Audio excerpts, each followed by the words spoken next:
Praise the Lord. ஆண்டவர் இரட்சகருமாகிய இயேசு கிறிஸ்துவின் நாமத்தினாலே உங்களை வாழ்த்துகிறேன். சந்தோஷமாக இருக்கிறீங்களா? கர்த்தர் உங்கள் கூட இருக்கிறார். எங்களுடைய வாழ்க்கையில் நாங்கள் அநேகருக்கு நன்மைகளை செய்கிறோம் பாஸ்டர்.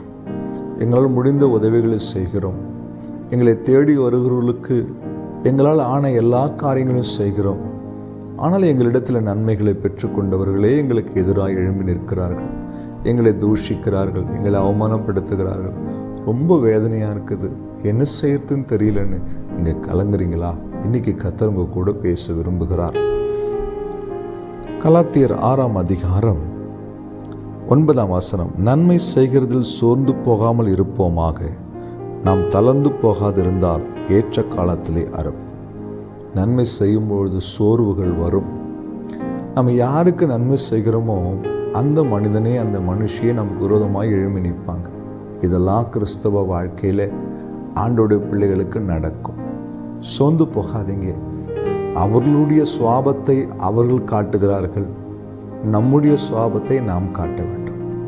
நமக்குள் இருக்கிற இயேசு நன்மை செய்கிறவராய் சுற்றி திரிந்தார். அவரை தேடி வந்த அத்தனை பேருக்கும் அற்புதங்களையும் அடையாளங்களும் செய்தார். வியாதிகளை குணமாக்கினார், மரித்தவனை உயிரோடு எழுப்பினார். ஆனால் அவரிடத்தில் நன்மையை பெற்றுக்கொண்ட ஒரு மனிதன் கூட அந்த நன்றியை நினைத்து பார்க்கவில்லை. ஆனால் அவர் செய்து கொண்டே இருந்தார். என் அன்பு தெய்வ பிள்ளைகளை, நீங்கள் நன்மை செய்கிறீங்களா? சோர்வு வருதா? சோர்ந்து போகாதீங்க. மனுஷனுக்காக இதை செய்யலை, கர்த்தர் பார்க்கிறார். நான் ஆராதிக்கிற தேவன் நன்மை செய்கிறவராய் இருந்தார். அவருடைய பிள்ளைகள் நாங்களும் நன்மை செய்கிறவர்களாக இருக்கிறோம்.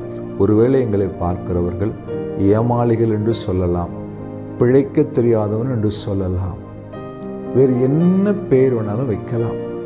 இல்லை, நன்மைகளை பெற்று கொண்டவர்கள் புறம்பாய் பேசலாம், நம்மை குற்றப்படுத்தலாம், நமக்கு எதிராக எழும்பலாம். இதெல்லாம் நடக்கும். என்னுடைய ஊழியத்தில், குடும்பத்தில் இப்படிப்பட்ட அநேக நபர்களை பார்த்திருக்கிறேன். முதுகலை குத்தினவர்களை, காயப்படுத்தினவர்களை, என்னை அவமானப்படுத்தி கண்ணீர் வடிக்க வைத்தவர்களை என் வாழ்க்கையை சந்தித்திருக்கிறேன். ஆனால் அவர்கள் அத்தனை பேருக்கு முன்பாக கர்த்தர் எங்களை ஆசீர்வதித்திருக்கிறார், உயர்த்திருக்கிறார், மேன்மைப்படுத்துகிறார். எல்லாவற்றுக்கும் மேலாக அநேக மனிதர்களை ஆறுதல் படுத்துகிற உன்னதமான ஊழியத்தை கர்த்தர் என் கையில் கொடுத்திருக்கிறார். உங்களையும் அப்படித்தான் ஆசீர்வதிப்பார். நன்மை செய்கிறீங்களா? தொடர்ந்து செய்யுங்க. எந்த சூழ்நிலையிலும் உங்கள் சுவாபத்தை யாருக்காக மாற்றிக்காதீங்க. பலன் மனுஷரிடத்தில் வராது, கர்த்தரிடத்திலிருந்து ஏற்ற காலத்தில் வரும். தைரியமாக இருங்க. ஏற்ற காலத்தில் நீங்கள் அறுப்பீர்கள். ஏற்ற காலத்தில் அறுக்கப் போகிறீங்க. கர்த்தர் அதுக்குரிய உதவி ஒத்தாசைகளை செய்வார். நீங்கள் செய்த நன்மைக்கு பிரதிபலனை தேவ கரத்தில் எதிர்பாருங்கள், அவர் உங்களுக்கு தருவார். ஜெபிக்கலாமா? அன்பும் இரக்கமுள்ள ஆண்டவரே, இந்த வார்த்தையை கேட்கிற ஒவ்வொரு உள்ளத்திலும் பேசும். நாங்கள் நன்மை செய்தனாலே வந்த துன்பங்களால் சோர்ந்து போயிருக்கலாம். ஆனால் தொடர்ந்து செய்வதற்கு, தளர்ந்து போகாமல் இருப்பதற்கு கர்த்தர் உதவி செய்யும். இயேசுவின் நாமத்தில் பிதாவே, ஆமென். ஹல்லேலூயா. God bless you.